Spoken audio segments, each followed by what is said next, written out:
Hello friends, स्वागत है आप सभी का हमारे चैनल को स्टडी में। मैं कमल बेस्ट। इस वीडियो के माध्यम से दोस्तों आपको यहाँ पर देखिए लूसेंट के महत्वपूर्ण क्वेश्चन को कराऊंगा। इससे पहले दोस्तों आपको कई पार्ट इसके कराए जा चुके हैं। आप सभी पार्टों को एक एक करके तैयार करेंगे दोस्तों, क्योंकि 1000 क्वेश्चन का कलेक्शन है और इन्हीं में से दोस्तों आपके बहुत सारे सामान्य ज्ञान के और विज्ञान के क्वेश्चन आते हैं। क्योंकि आप इनको तैयार कर लेंगे तो आपके मैक्सिमम क्वेश्चन हो जाएंगे। तो आइए शुरू करते हैं, इतना से आप देखिएगा।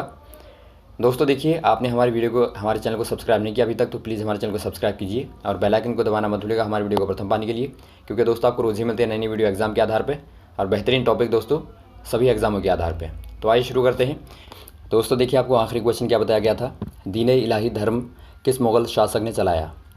दोस्तों यहाँ पर देखिए कौन से वाले मुग़ल शासक ने चलाया था, ये आपका अकबर बताया था दोस्तों आपको, और ये क्वेश्चन आपका बार बार आता है। अगला क्वेश्चन देखिए, आज का क्वेश्चन क्या है, उगते तथा डूबते समय सूरज का रंग लाल क्यों दिखाई देता है। दोस्तों देखिए, जब सूरज उगता है और डूबता है उस समय क्या होता है, वो एकदम झुका रहता है दोस्तों। इसके कारण क्या होता है, सूरज की जो किरणें होती हैं वो ऊपर की ओर पड़ती हैं और ये दोस्तों वायुमंडल में पड़ने के कारण जिनकी तरंगदैर्घ्य ज़्यादा होती है, जैसा कि आपका बैगनी है और रंग है, वो दोस्तों क्या होते हैं, अवशोषित हो जाते हैं। लेकिन जो लाल रंग होता है दोस्तों, उसकी क्या होती है, प्रकीर्णन बहुत ज़्यादा कम होता है, तो इसीलिए वो आपको दिखाई देने लगता है। अगला क्वेश्चन देखिए दोस्तों, इंद्रधनुष कितने रंगों से मिलकर बना होता है। इसमें दोस्तों यहाँ पर देखिए रेनबो जो आपका बनता है, इसमें दोस्तों श्वेत प्रकाश के 7 रंग होते हैं। तो ऑप्शन नंबर आपका 7 वाला सही हो जाएगा। और ये दोस्तों प्रकाश के परावर्तन, बार बार प्रकाश का जो परावर्तन होता है पानी की बूंदों में, उसके कारण आपको दिखाई देता है। अगला क्वेश्चन यहाँ पर देखिए, भूस्थायी उपग्रह की पृथ्वी से ऊंचाई कितनी होती है। भूस्थायी उपग्रह का पहले आपको पता होना चाहिए दोस्तों। ये उपग्रह देखिए दोस्तों पृथ्वी का चक्कर लगाता है और इसका घूर्णन काल जो होता है वो बिल्कुल पृथ्वी के बराबर होता है, अर्थात 24 घंटे में एक चक्कर लगाता है। तो इसीलिए इसको भूस्थायी उपग्रह कहा जाता है। और ये दोस्तों आपका यहाँ पर देखिए पृथ्वी तल से लगभग 36,000 किलोमीटर की दूरी पर होता है, तो 36,000 आप कह देंगे। अगला क्वेश्चन देखिए दोस्तों, चेचक के टीके की खोज किसके द्वारा की गई। चेचक के टीके की वैक्सीन जो तैयार की गई दोस्तों, एडवर्ड जेनर को यहाँ पर इसका श्रेय जाता है, तो एडवर्ड जेनर हो जाएंगे।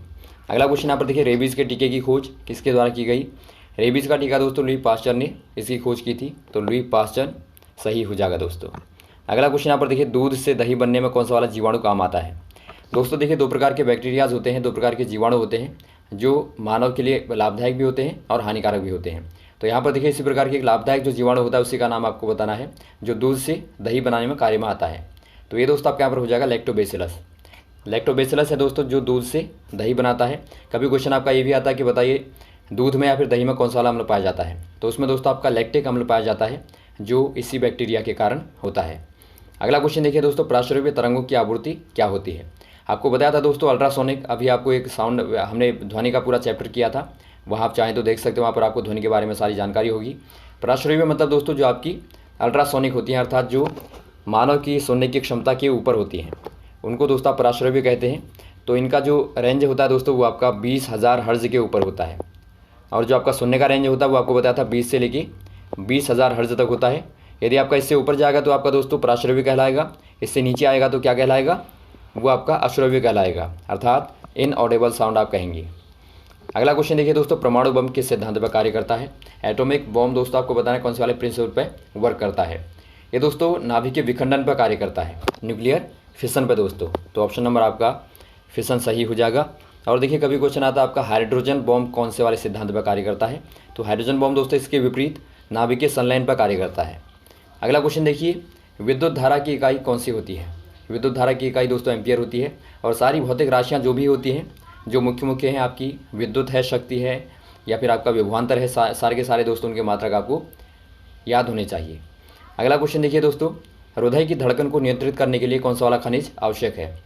जो दोस्तों हमारी यहाँ पर हृदय की धड़कन होती है, स्पंदन होती है, उसको नियंत्रित करने के लिए जो खनिज होता है दोस्तों कौन सा महत्वपूर्ण है आपको बताना है। ये आपका हो जाएगा दोस्तों पोटेशियम। पोटेशियम यहाँ पर सही हो जाएगा, के प्रतीक होता है इसका। अगला क्वेश्चन देखिए, पेनिसिलिन की खोज किसके द्वारा की गई। पेनिसिलिन दोस्तों आपको बताया था एक एंटीबायोटिक है, इसका इलाज दोस्तों बैक्टीरिया के लिए किया जाता है इसका इस्तेमाल। अब देखिए ये दोस्तों अलेक्जेंडर फ्लेमिंग के द्वारा की गई थी, तो अलेक्जेंडर फ्लेमिंग सही हो जाएंगे। कभी क्वेश्चन आता है दोस्तों किससे प्राप्त की जाती है, तो ये दोस्तों कवक से बनाई जाती है। अगला क्वेश्चन देखिए, मलेरिया की दवा कुनेन किस पौधे से प्राप्त की जाती है। दोस्तों यहाँ पर देखिए जो मलेरिया की दवा होती है वो दोस्तों सिनकोना से प्राप्त की जाती है, अभी आपको क्वेश्चन बताया भी था, सिनकोना से दोस्तों, या फिर आप कुनैन भी कभी लिख के आएगा तो कुनैन से प्राप्त की जाती है। और इसका नाम है दोस्तों क्लोरोक्वीन। कभी क्वेश्चन भी आपका मे भी पूछा जा सकता है, तो क्लोरोक्वीन होता है। अगला क्वेश्चन देखिए, संसार का सबसे बड़ा फूल कौन सा है, आपको सबसे बड़ा फूल बताना है। ये दोस्तों आपके यहाँ पर देखिए रफलेसिया हो जाएगा सबसे बड़ा फूल। अगला क्वेश्चन देखिए, सबसे बड़ा जीवित पक्षी कौन सा है, आपको देखिए जीवित कंडीशन लगाई है, जीवित पक्षी आपको बताना है। तो ये दोस्तों आपके यहाँ पर देखिए शुतुरमुर्ग हो जाएगा। और सबसे बड़े अंडे देने वाला भी दोस्तों यही आपका है। अगला क्वेश्चन यहाँ पर देखिए, संसार का सबसे छोटा पक्षी कौन सा है, सबसे छोटा पक्षी बताना है दोस्तों आपको, ये आपका हमिंग बर्ड हो जाएगा। अगला क्वेश्चन देखिए, मनुष्य के ने सबसे पहले किस जंतु को पालतू बनाया। दोस्तों देखिए मनुष्य ने जब जंतुओं को पालतू बनाना शुरू किया तो उसमें सबसे पहले किसको पालतू बनाया गया आपको बताना है। ये दोस्तों यहाँ पर देखिए कुत्ते को माना जाता है कि कुत्ते को सबसे पहले पालतू बनाया, तो ऑप्शन नंबर आपका कुत्ता सही हो जाएगा, देख रेख के लिए दोस्तों या फिर शिकार के लिए। अगला क्वेश्चन देखिए, अंतरिक्ष यात्री को बाह्य आकाश कैसा दिखाई देता है, क्वेश्चन आपका बार बार आ चुका है। अंतरिक्ष यात्री को दोस्तों बाह्य आकाश काला दिखाई देता है, क्योंकि वायुमंडल के अनुपस्थित होने के कारण दोस्तों हमें वहाँ पर प्रकाश का विस्तार नहीं दिखाई देता है, क्योंकि प्रकाश का जो प्रकीर्णन होता है वो केवल वायुमंडल में ही होता है। तो इसीलिए हमें ज़मीन से देखने में दोस्तों जो आसमान का रंग है नीला दिखाई देता है। अगला क्वेश्चन देखिए, आपको बताना है एटीएम का पूर्ण नाम क्या होगा, विस्तार क्या होगा। एटीएम का दोस्तों आपको फुल फॉर्म बताना है, ये आपका हो जाएगा ऑटोमेटेड टेलर मशीन। यहाँ पर आपको ध्यान देना है, बहुत बार कन्फ्यूज़न लोगों को रहता है कि ऑटोमेटिक होगा, लेकिन यहाँ पर ऑटोमेटेड होता है आपका टेलर मशीन। अगला क्वेश्चन देखिए दोस्तों, संसद का संयुक्त अधिवेशन कौन बुलाता है। संसद का संयुक्त अधिवेशन का मतलब पहले आपको बताना चाहिए दोस्तों, संयुक्त मतलब जो आपका लोकसभा और राज्यसभा दोनों को ही दोस्तों बुलाने का अधिकार। अब देखिए कब बुलाई जाती है, पहले आपको कंडीशन पता होनी चाहिए दोस्तों। यहाँ पर देखिए जब कोई अनुच्छेद 108 के तहत क्या होता है, किसी कानून या विधेयक को दोस्तों यहाँ पर देखिए मंजूरी नहीं मिलती राज्य सरकार के द्वारा, तो उस कंडीशन में राष्ट्रपति जो है संयुक्त रूप से अधिवेशन को बुला सकता है दोस्तों, और उसके बाद उस कानून को पारित कर सकता है। तो यहाँ पर आपका राष्ट्रपति सही हो जाएगा, और ये आपका 108 अनुच्छेद के अंदर दोस्तों ये तहत आता है। अगला क्वेश्चन यहाँ पर देखिए, LBW आपको बताना शब्द किससे संबंधित है। LBW का मतलब आपको बताना चाहिए दोस्तों, आपके यहाँ पर होता है लेग बिफोर विकेट, अर्थात जो आपका पैर विकेट से पहले लग जाता है उसे आप LBW कहते हैं। तो ये दोस्तों यहाँ पर देखिए क्रिकेट से संबंधित है, बहुत कॉमन है। अगला क्वेश्चन यहाँ पर देखिए, वायुमंडल की कौन सी वाली परत सूर्य की आने वाली अल्ट्रा वायलेट जो किरणें होती हैं उनसे बचाती है। दोस्तों यहाँ पर देखिए सूर्य से निकलने वाली बहुत सारी हानिकारक किरणें होती हैं, जिनको पराबैंगनी किरणें आप कह सकते हैं, अर्थात UV किरणें भी आप कहते हैं उनको, अल्ट्रा वायलेट। इनमें क्या होता है दोस्तों, ये मानव शरीर के लिए बहुत ज़्यादा हानिकारक होती है, हार्मफुल होती है। तो ये दोस्तों ओजोन परत के द्वारा रोकी जाती है। ओजोन परत आप जिसका फॉर्मूला दोस्तों O3 कहेंगे। तो ये दोस्तों आपके यहाँ पर देखिए ओजोन परत का O3 होता है, अर्थात ऑक्सीजन के दोस्तों 3 अणु होते हैं। अगला क्वेश्चन देखिए दोस्तों, ख्वाजा मोइनुद्दीन चिश्ती की दरगाह कहाँ है। ये दोस्तों यहाँ पर देखिए अजमेर में हो जाएगी, अजमेर में दोस्तों इनकी दरगाह है। अगला क्वेश्चन देखिए दोस्तों, सम्राट अशोक ने किस युद्ध के बाद बौद्ध धर्म को ग्रहण किया था। सम्राट अशोक के बारे में पता होगा दोस्तों आपको, मौर्य साम्राज्य का बहुत बड़ा राजा, जो सबसे बड़ा चक्रवर्ती राजा कहा जाता है अभी तक का इतिहास का दोस्तों। तो इन्होंने कौन से युद्ध के बाद में बौद्ध धर्म को ग्रहण किया आपको बताना है। ये दोस्तों हो जाएगा कलिंग का युद्ध। जब दोस्तों यहाँ पर देखिए कलिंग में इनकी विजय हुई थी और वहाँ बहुत ज़्यादा खून रेजी हुई थी, अर्थात बहुत ज़्यादा खून बहा था। तो उसके बाद दोस्तों इनको बहुत ज़्यादा दुख हुआ था और इनके अंदर अहिंसा आ गई थी। तो अहिंसा के कारण ही इन्होंने यहाँ पर बौद्ध धर्म को ग्रहण कर लिया था। अगला क्वेश्चन देखिए दोस्तों, भारत का केंद्रीय बैंक कौन सा है। आपको बताना सेंट्रल बैंक आपका इंडिया का भारत का कौन सा होगा, ये भारतीय रिजर्व बैंक हो जाएगा, RBI हो जाएगा। अगला क्वेश्चन देखिए दोस्तों, सालार जंग म्यूजियम कहाँ है। सालार जंग म्यूजियम कहें या फिर आप कहें म्यूजियम का मतलब दोस्तों आपका संग्रहालय होता है। संग्रहालय मतलब जहाँ पर चीज़ें इकट्ठी की जाती हैं। तो ये दोस्तों हैदराबाद में है, आंध्र प्रदेश राज्य के हैदराबाद नामक ज़िले में यहाँ पर स्थित है। और यहाँ पर देखिए दोस्तों आपकी कलाकृतियाँ हैं, बहुत ज़्यादा पुरानी जो कलाकृतियाँ हैं यहाँ पर संग्रहित हैं, और बहुत सारी पांडुलिपियाँ हैं और बहुत सारी मुद्रित पुस्तकें भी हैं। और ये दोस्तों एशिया का सबसे पुराना संग्रहालय कहा जाता है दोस्तों, पुराना और बड़ा संग्रहालय माना जाता है इसको, तो ये भी आपको पता होना चाहिए। अगला क्वेश्चन देखिए दोस्तों, भारत में सबसे लंबे समय तक मुख्यमंत्री कौन रहा। ये क्वेश्चन महत्वपूर्ण है दोस्तों, भारत में कौन सा वाला मुख्यमंत्री सबसे लंबे समय तक रहा। ये दोस्तों यहाँ पर देखिए ज्योति बसु हो जाएंगे दोस्तों, जो पश्चिम बंगाल के मुख्यमंत्री रहे। और ये दोस्तों यहाँ पर देखिए लगभग 1977 से लेकर दोस्तों 2000 तक रहे, अर्थात आप कह सकते हैं लगभग 23 साल तक दोस्तों मुख्यमंत्री के पद पर रहे। तो ये सबसे लंबे अंतराल तक रहने वाले प्रथम व्यक्ति हैं। अगला क्वेश्चन देखिए दोस्तों, संसार की सबसे लंबी नदी आपको बताना है। संसार की आपको कहा गया दोस्तों, विश्व की कहा गया है, तो ये नील नदी हो जाएगी। तो नील नदी में आप टिक कर देंगे। यदि आपका भारत का आएगा दोस्तों, तो भारत में आप गंगा नदी को टिक कर देंगे। अगला क्वेश्चन देखिए दोस्तों, किस तापमान में सेल्सियस और फ़ारेनहाइट तापमान बराबर होते हैं। अब दोस्तों यहाँ पर देखिए क्वेश्चन आपका बार बार आता है, ये आपका -40 डिग्री पर दोस्तों दोनों बराबर होते हैं। यदि आप चाहें दोस्तों इसको कन्वर्ट करने का तरीका आपको फॉर्मूला बताया था एक बार हमने। इसमें क्या होता है, यदि आप C-0 बट्टे आपका 100 बराबर आप F माइनस 32 32 बट्टे 180 आप कर देंगे दोस्तों। और आपको देखिए बराबर देखना है तो आप C बराबर F कर देंगे, तो इस फॉर्मूले में रखने के बाद भी दोस्तों आपको -40 मिल जाएगा। और साथ ही साथ दोस्तों आपको जो भी कन्वर्ट करने वाला फॉर्मूला होगा वो दोस्तों आप यहाँ से कन्वर्ट कर सकते हैं। अगला क्वेश्चन यहाँ पर देखिए दोस्तों, कांसा किस मिश्र धातु से बना हुआ है। कांसा दोस्तों यहाँ पर देखिए एक मिश्र धातु का नाम है, और ये किससे बना हुआ आपको बताना है। ये तांबे और टिन से बना होता है दोस्तों, तो ऑप्शन नंबर आपका तांबा और टिन सही हो जाएगा। वैसे कभी आपका पीतल आता है तो पीतल दोस्तों तांबे और जिंक से बना होता है, तो वो क्वेश्चन भी आपका बार बार आता है। अगला क्वेश्चन देखिए दोस्तों, दिलीप ट्रॉफी का संबंध किस खेल से है। दिलीप ट्रॉफी दोस्तों आपको बताया था ये आपका क्रिकेट से संबंधित हो जाएगी, तो क्रिकेट आपका सही हो जाएगा। अगला क्वेश्चन देखिए दोस्तों, एलपीजी का पूरा नाम आपको बताना है। एलपीजी दोस्तों जो हम ईंधन के रूप में इस्तेमाल करते हैं, ये आपकी लिक्विफाइड पेट्रोलियम गैस हो जाएगी दोस्तों, द्रवित पेट्रोलियम गैस आप हिंदी में कह सकते हैं। अगला क्वेश्चन देखिए दोस्तों, गीता रहस्य पुस्तक किसने लिखी।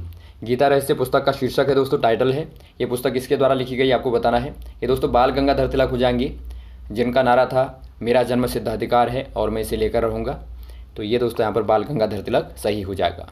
अगला क्वेश्चन देखिए दोस्तों, राज्यसभा के कितने सदस्यों का चुनाव हर 2 वर्ष में होता है। आपको पता होगा 2 वर्ष में दोस्तों 1/3 जो सदस्य होते हैं वो सेवानिवृत्त होते हैं राज्यसभा में, तो यहाँ पर देखिए 1/3 का दोस्तों चुनाव होगा। और कभी क्वेश्चन आता है दोस्तों इनका कार्यकाल कितना होता है राज्यसभा के सदस्यों का, तो इनका 6 वर्ष का होता है दोस्तों, और लोकसभा के 5 वर्ष का। अगला क्वेश्चन देखिए, अमेरिकी राष्ट्रपति का कार्यकाल कितना होता है। राष्ट्रपति का कार्यकाल कितना होता है, ये आपका दोस्तों 4 वर्ष होता है, तो यहाँ पर आपको ध्यान देना है। अगला क्वेश्चन देखिए, अयोध्या किस नदी के किनारे पर स्थित है। अयोध्या दोस्तों सरयू नदी के किनारे पर स्थित हो जाएगी, सरयू कहें या फिर आप घाघरा कहें, तो सरयू आपका सही हो जाएगा। अगला क्वेश्चन देखिए दोस्तों, जयपुर की स्थापना किसके द्वारा की गई। जयपुर की स्थापना दोस्तों आमेर के राजा जय सिंह के द्वारा की गई, आपको पता होना चाहिए, जय सिंह आप याद रखेंगे। अगला क्वेश्चन देखिए, भारतीय संविधान में पहला संशोधन कब किया गया। महत्वपूर्ण क्वेश्चन है दोस्तों, भारतीय संविधान में जो आपका प्रथम अमेंडमेंट हुआ दोस्तों कब हुआ, ये दोस्तों आपका 1951 में हुआ था, जो पंडित जवाहरलाल नेहरू के तहत हुआ था दोस्तों, उनकी ही अध्यक्षता में हुआ था। और देखिए इसके तहत क्या था दोस्तों, इसके तहत कुछ मौलिक अधिकारों को बदला गया था दोस्तों, अर्थात जैसा कि आपका भाषण का अधिकार हो गया, अभिव्यक्ति का आज़ादी का अधिकार हो गया, या फिर समानता का अधिकार हो गया, और ज़मींदारी के उन्मूलन का दोस्तों यहाँ पर अधिकार हो गया। तो इस प्रकार से यहाँ पर कानून पारित किए गए थे जो बहुत ही महत्वपूर्ण थे, तो ये आपका 1951 में शुरू हुआ। इसे ही दोस्तों फर्स्ट अमेंडमेंट एक्ट नाम से भी जाना जाता है। अगला क्वेश्चन देखिए दोस्तों, डूरंड कप किस खेल से संबंधित है। डूरंड कप दोस्तों फुटबॉल से संबंधित है, तो फुटबॉल आपका सही हो जाएगा। अगला क्वेश्चन यहाँ पर देखिए दोस्तों, सन 1907 में शुरू किया गया साहित्य का नोबेल पुरस्कार किसे दिया गया। दोस्तों यहाँ पर देखिए नोबेल पुरस्कार दिया जाता था, तो ये दोस्तों साहित्य के क्षेत्र में बाद में 1907 से शुरू किया गया। तो जब शुरू किया गया तो प्रथम बार किसे मिला आपको बताना है। ये दोस्तों यहाँ पर देखिए रुडयार्ड किपलिंग को मिला दोस्तों, तो रुडयार्ड किपलिंग सही हो जाएगा। और कभी क्वेश्चन आता है कि भारत के किस साहित्यकार को मिला प्रथम बार, तो वो दोस्तों रविंद्रनाथ टैगोर जी को प्रथम बार मिला, जो प्रथम व्यक्ति थे दोस्तों भारत के जिनको नोबेल पुरस्कार दिया गया। अगला क्वेश्चन देखिए दोस्तों, किसके शासनकाल में मोरक्को का यात्री इब्न बतूता भारत आया। इब्न बतूता दोस्तों भारत किसके काल में आया आपको बताना है। ये मोहम्मद बिन तुगलक के काल में आया था दोस्तों। मोहम्मद बिन तुगलक के बारे में आपको पता होगा, जो दोस्तों दिल्ली का सुल्तान था, उसने दौलताबाद को अपनी राजधानी भी दोस्तों यहाँ पर कन्वर्ट किया था। कभी क्वेश्चन आता है, और कभी क्वेश्चन ये भी आता है दोस्तों किसने अपनी राजधानी को दिल्ली से लेकर दौलताबाद किया था, तो ये दोस्तों मोहम्मद बिन तुगलक के द्वारा ही किया गया था, तो ये भी आपको पता होना चाहिए। अगला क्वेश्चन देखिए दोस्तों, भारत के पहले कानून या मंत्री कौन थे। पहले कानून मंत्री दोस्तों आपको बताना कौन थे। ये दोस्तों डॉक्टर भीमराव अम्बेडकर हो जाएंगे, तो ऑप्शन नंबर आपका डॉक्टर भीमराव अम्बेडकर में आप टिक करेंगे। अगला क्वेश्चन देखिए, अभिज्ञान शाकुंतलम के लेखक कौन थे। अभिज्ञान शाकुंतलम दोस्तों बहुत ही मशहूर पुस्तक है, नाटक है दोस्तों एक हमारे यहाँ पर हिंदी साहित्य में बहुत ही पुराना, जो कालिदास जी के द्वारा लिखा गया दोस्तों संस्कृत में, तो ये आपको पता होना चाहिए। श्रमिक दिवस कब मनाया जाता है आपको बताना है। श्रमिक दिवस दोस्तों 1 मई को मनाया जाता है, और इसका उद्देश्य क्या होता है दोस्तों, श्रमिकों को अधिकार दिलाना, उनके अधिकारों की रक्षा करना और उनको जागरूक करना। अगला क्वेश्चन यहाँ पर देखिए दोस्तों, ओडिसी किस राज्य की शास्त्रीय नृत्य शैली है। ओडिसी दोस्तों यहाँ पर देखिए राज्य में कौन से वाला शास्त्रीय नृत्य है आपको बताना है। ये दोस्तों आपका उड़ीसा का शास्त्रीय नृत्य हो जाएगा, क्लासिकल डांस हो जाएगा दोस्तों, ऑप्शन नंबर आपका उड़ीसा सही हो जाएगा। तो ये रहे दोस्तों आपके महत्वपूर्ण क्वेश्चन जो आपने यहाँ पर देखिए, उम्मीद आपको अच्छे लगे होंगे, और भी इस तरह के क्वेश्चन को दोस्तों आपको लगातार बताते रहेंगे, हमारे साथ भी बने रहेगा। ओके, थैंक्स, जय हिंद, जय भारत।